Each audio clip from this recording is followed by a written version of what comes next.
Oh,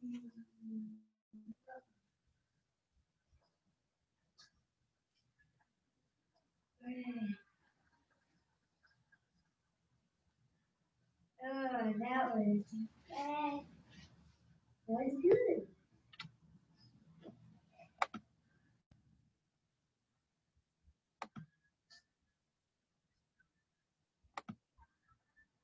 Oh, that was amazing.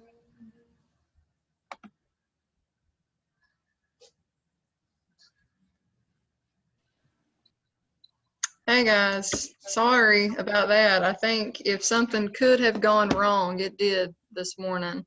My internet wasn't working. I couldn't get Zoom to launch, and it was just, I don't know. It was a mess of things. So I apologize.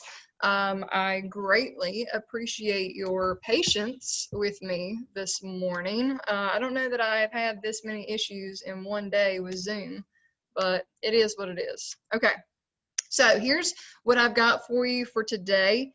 We're gonna actually work on finishing the packet together so that you can be done with this. And if you wanna go ahead and turn it in, of course I would, that's just me. And then tomorrow for Friday, you can make sure that you get your bell ringer in and kind of take a breath for a little bit before Monday we review and do your unit combo test and get ready for a couple of things, not only getting into a new unit, but also getting ready to look at your study guide and then getting ready for midterm. So I did put out the October calendar. And I have pushed things back because I don't want to do your midterm until we're actually together, and we still have 2 more weeks before that happens. So I actually have shown us starting into our new unit before we actually start into your study guide, which is fine. It kind of pushes us off our schedule just a little bit, but it'll be all right. So anyway, if anybody's interested, you will be allowed on campus next week. If you want to take the test in person, or if you want to be, see me in person working on some stuff, that's an option for next week. So just a reminder of that. Okay, so grab your unit packet. We're actually going to look at a couple of pages today. We're going to look at, it says reteaching activity, the jazz age, and then the content vocabulary activity page. I know there was some confusion on that page in particular. I had a couple of emails about that one, so we'll work on both of those. All right, so the jazz age says keep America American. Kind of an ironic phrase. I think that it plays along with 2020 so well. With this new election, and that's kind of what everybody, instead of the make America great again, it's keep America American. But again, think about it. We just finished World War I. There's a lot of anti-German feelings, a lot of anti Eastern European feelings happening after the war is over, as well as a lot of race issues that we've discussed. So kind of an interesting phrase for this. But anyway, it talks about nativists. It says nativists try to protect American values by restricting immigration. At the same time, African Americans who migrated north influenced both cultural trends and politics. Prohibition and fundamentalism attempted to counteract the modern culture and new morality that emerged during the Jazz Age, which actually talks about your bell ringer question with women and flappers, and we'll talk about that in just a minute. Okay, so you got to do 2 things. Number 1, you got to pick what word term goes around with the blank, and then you have to do an explanation. All right, so here we go. Number 1. Number 1 is talking about Negro nationalism, and he was one of the guys that you had to define, and his name is Marcus Garvey. So for number 1, go ahead and write in the blank Marcus Garvey, and go ahead and mark him off. If you mark them off as you go, you can keep better track of which ones we've used. All right, and Negro nationalism is talking about pride and unity in the African American community. I didn't mean to rhyme, but I just did. So it's talking about pride. That's what you want to write in the blank. Pride and unity in the African American community. Again, we see a big resurgence in pushing for civil rights, again, now that the war is over. All right, number 2 is talking about new morality. This is talking about women again and your bell ringer. So women, this was your bell ringer question. What is the new name for the modern woman of the 1920s? Hopefully by now you know. What is it? Somebody throw it at me. Flapper. Yes, she is called a flapper. So flapper is the first blank, and then the explanation is talking about what is this new attitude for the woman of the 1920s. So how about this? We'll put independence or need for independence,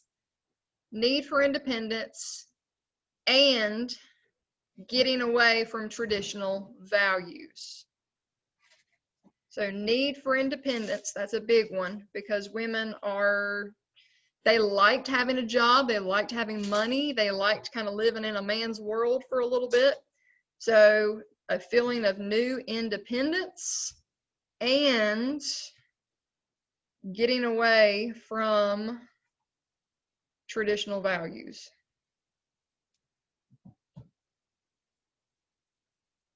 And traditional values is talking about, women no longer want to be seen as just the housewife, the mother, and having their own identity, I guess is a better way to say it. All right, number 3 is talking about nativism, and you're going to put Emergency Quota Act. Emergency Quota Act is the first one in that third group. So number 3, Emergency Quota Act. And again, this new feeling of well, not new, it's not new, but this resurgence of nativist feelings. We're just going to put restricting immigration. That's where a lot of it goes to. So we're just going to put short and sweet, restricting immigration.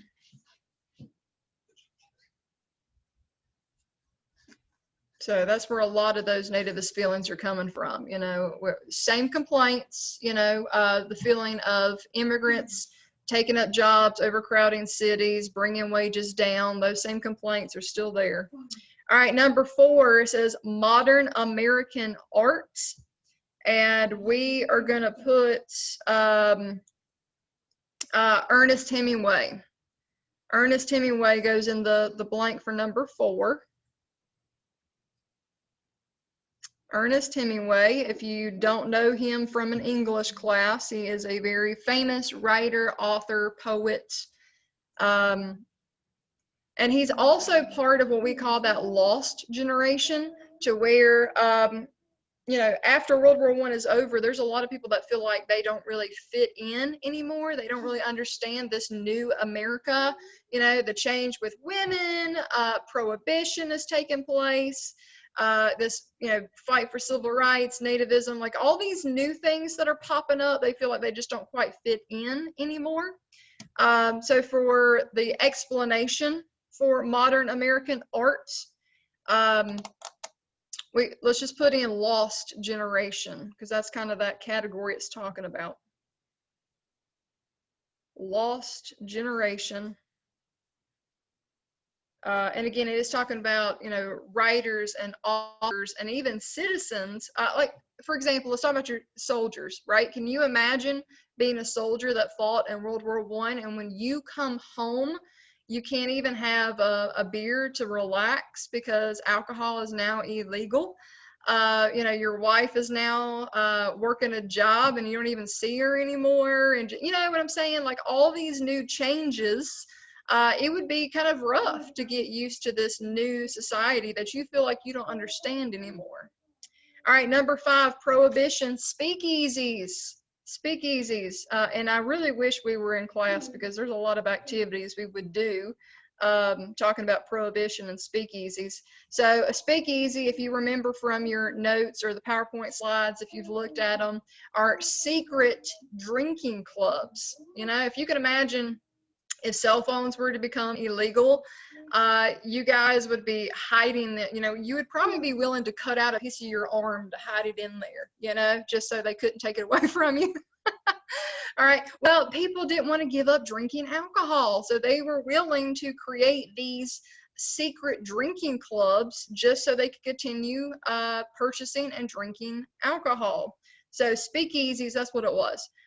So prohibition, again, 10-year period without the sale, consumption, and manufacturing of alcohol. So again, 10-year period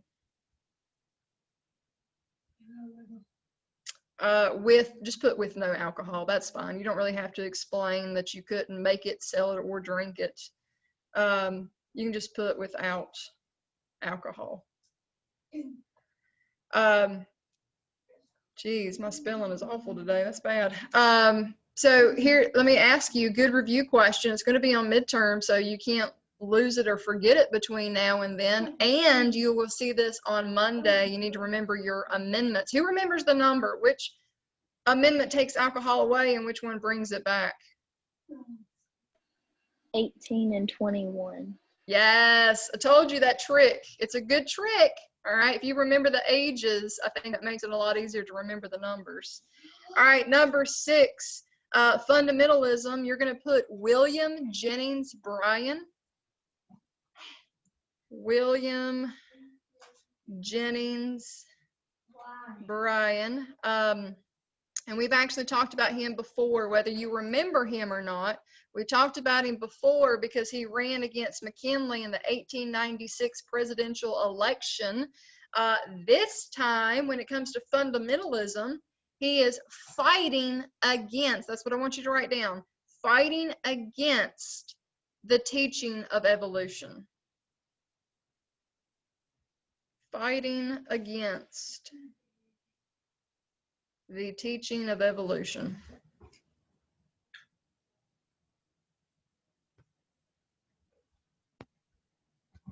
Okay, because if you remember from our discussion the other day, before we taught evolution and science, and can you imagine sitting in a science classroom, sitting with Mr. Robbins or Mick Williams or Smith or Catherwood or whoever, and they're teaching you about Adam and Eve from the Bible, and that's how man was created? That's what was taught in classrooms, all right, before we taught Darwin's theory of evolution.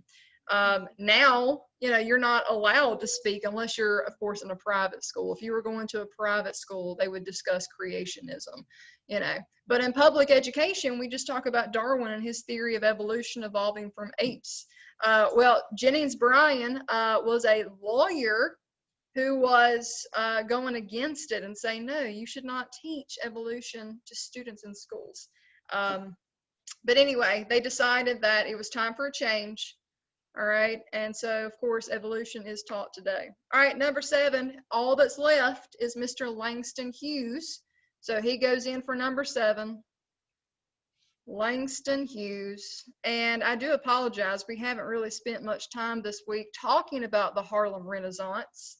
But the Harlem Renaissance is, here's what I want you to put for your definition: the celebration of African American art.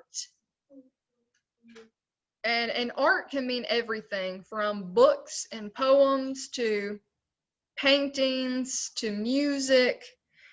We've got Louis Armstrong, you know, just a fantastic musician. We got Bessie Smith, who's a blues singer.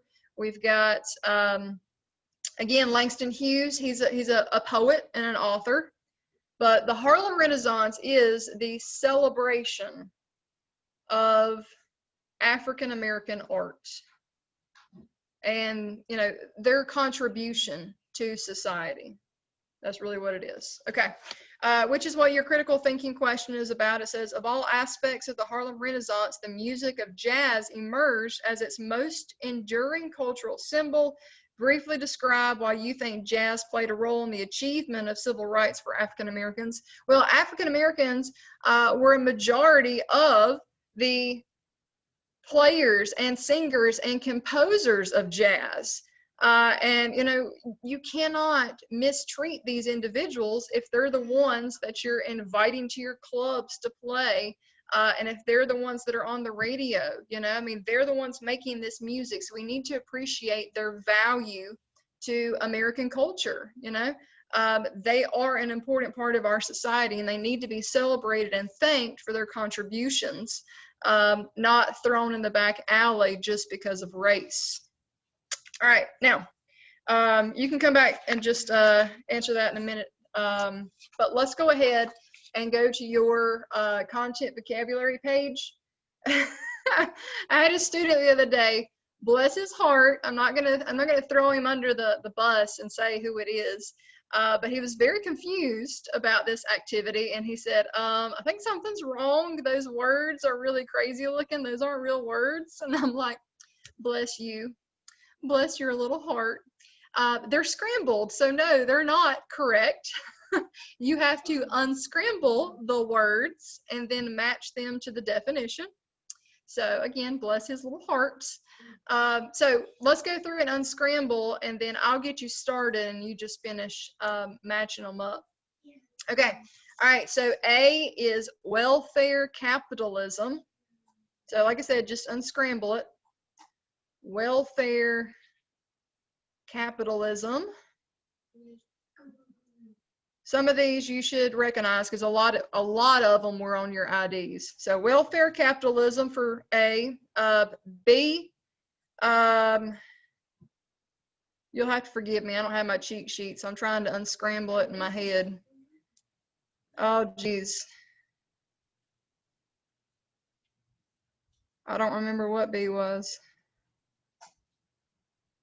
Let's come back to it. I'm struggling this morning. Let's come back to B. All right, C, I know is supply side economics.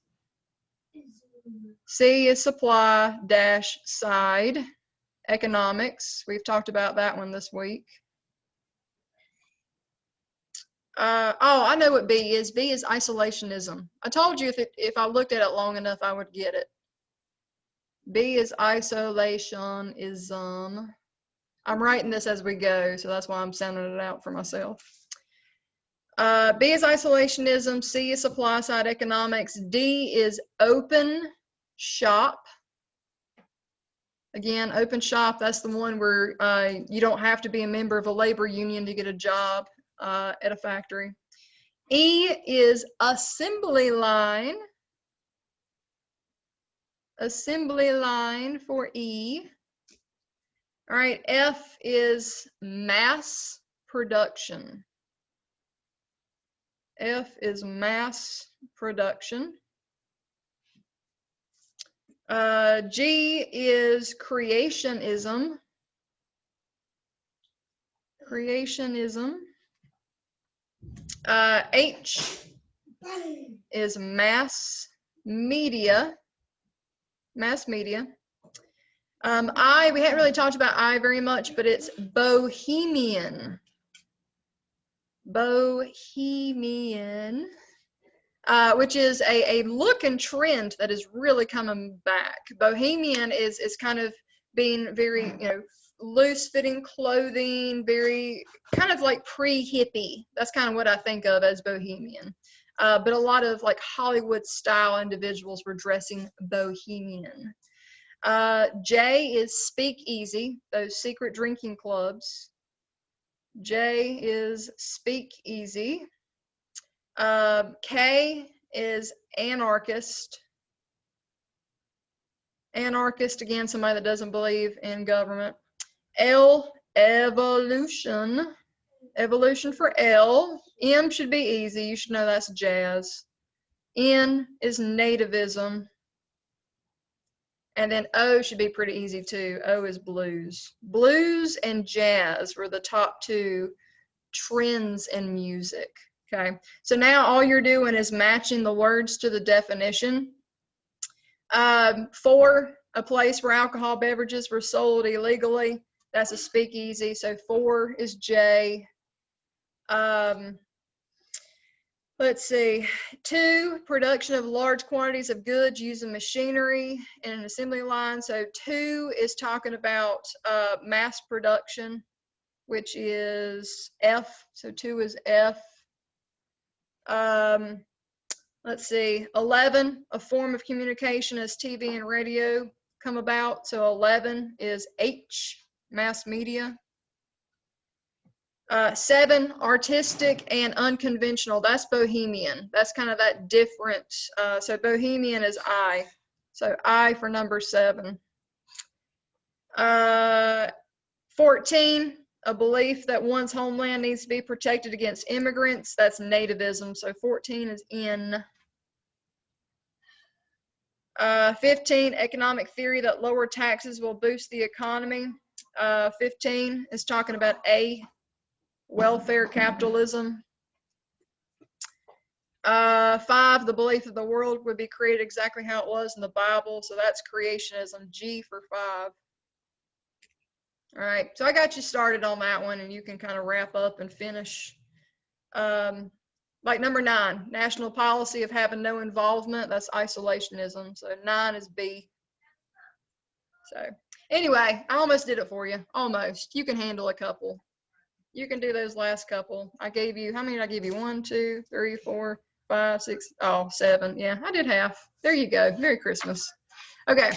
So all that you have left is to read the story about flappers and answer those questions. So, that shouldn't take you but a couple of minutes. Just remember, the biggest thing about flappers is this new feeling of independence in women. They got to try what it was like to be a man, really, had a job, had their own money. They were going out and, going to a bar after work for a drink, doing things that men have been doing for hundreds of thousands of years. And you know what? Some of them liked it. They thought, wow, this is fantastic. This is freedom. This is opportunity. This is nice. And a lot of them don't want to give it up. And women that don't have to work because their husband makes enough to take care of them are like, I'd still like a job. I'd still like to be independent and have my own money. And flappers, they say they all looked like, the author says they looked like chain hotels, that they all looked the same. The rich flapper, the poor flapper, because they had the same style. They all had the bob. Has everybody seen the haircut, the bob?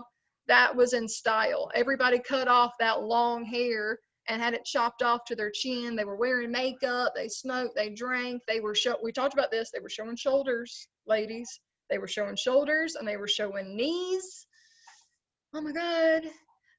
So yeah, these new women of the 1920s were setting fashion trends. Some people liked it and some people thought, oh, this is too much. They thought if you were exposing knees that you had already showed Victoria's Secret, So anyway, girls in 2020 ain't got nothing on the 1920s, right?